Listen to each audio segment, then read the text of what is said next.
Naghukay nga ako ng kamoting kahoy, nagbiak at nangain ng langka at ganto nga yung bumubungad sa amin tuwing umaga din sa probinsya ng Mindoro.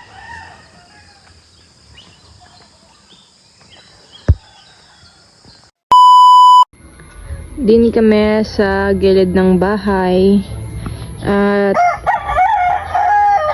ang ingay ng manok. So, may mga balinghoy din ating titingnan na, ating bubunutin kung meron ng laman. So, tara, maghukay tayo ng balinghoy. Umagang-umaga nga at hindi pa nga ako nag-aalmusal, are na nga ako at maghahalukay ng balinghoy din sa gilid ng bahay. Are nga palang mga balinghoy na are ay tanim ng isa kong tiyuhin na si Kuya Jun. Kako niya nga nung isang araw ay hukayin ko na nga daw at baka daw meron ng mga laman sapagkat matagal na nga daw are mga balinghoy na are din. Kako nga kung are maraming laman ay aking susumani nang merong meryendahin. Kaso nga lang, are bata pa pala, meron mang bunga ay maliliit pa kaya tamang-tama lamang pang sahog sa ulam-ulam. Kalam-laman.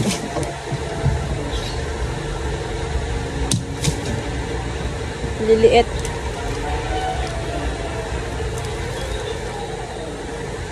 Buti na laang at merong hinog na langka kaya ari na laang ang aming memeryendahin. Pagkatapos nga namin diyang kumain ng agahan ay ari na nga agad ang aming lalantakan kaya naman pinakuha ko na ng mantika aring aking pamangkin para maumpisahan na aring biakin. Naglalagay nga pala kami ng mantika sa aming mga kamay at sa kutsilyo para nga yung dagta ng langka ay hindi dumikit sa aming mga kamay. Kasama ko nga pala dyan rin dalawang batuta na si Piyang at Cyril at excited na nga daw silang magbiak ng langka at mangain. Kaya tara na!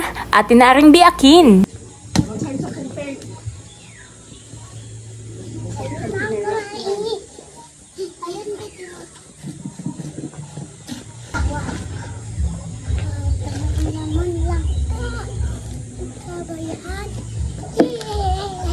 Ang laki naman yan.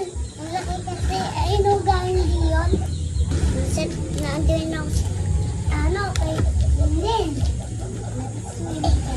Hindi pwede guys punta doon sa dagat. Ako ay punta ako dyan.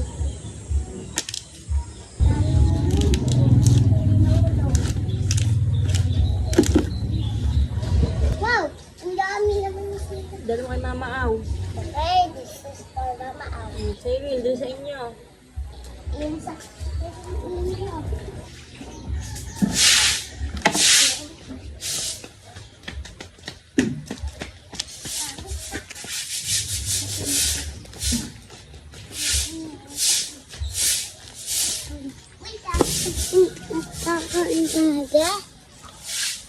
Wow. After nga naming mangain ng langka, tambay naman kami din sa tabing ilog at ang mga pato na naliligo ay ang sarap pagmasdan.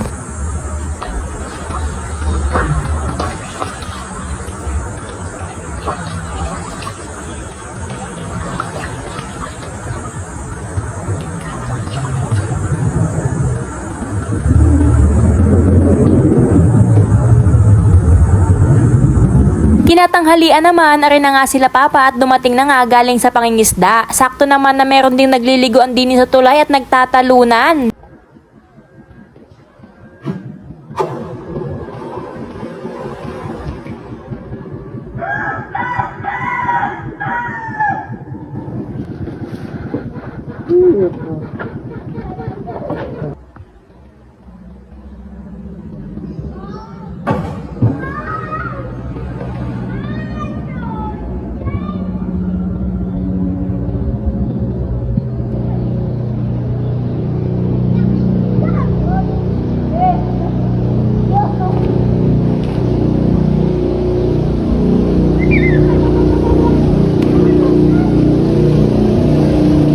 Kinahaponan naman are at nag-start na nga bumuhos ang napakalakas na ulan kaya stop muna tayo sa pagbibideo din sa kapaligiran.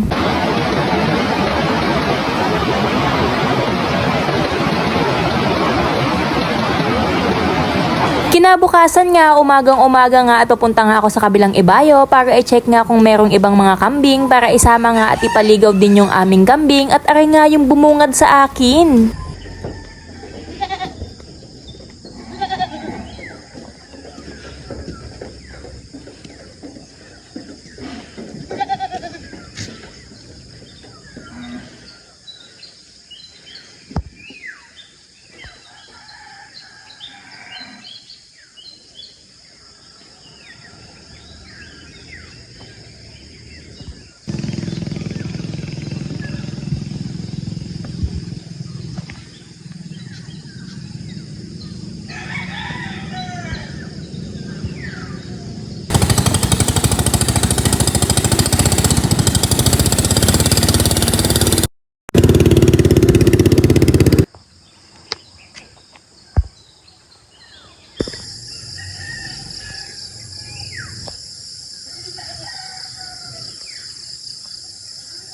O, di ba? Napakagandang tanawin. Yun lamang guys. Maraming salamat sa panonood. Don't forget to like, share, and follow this page. Thank you. Bye-bye. Peace.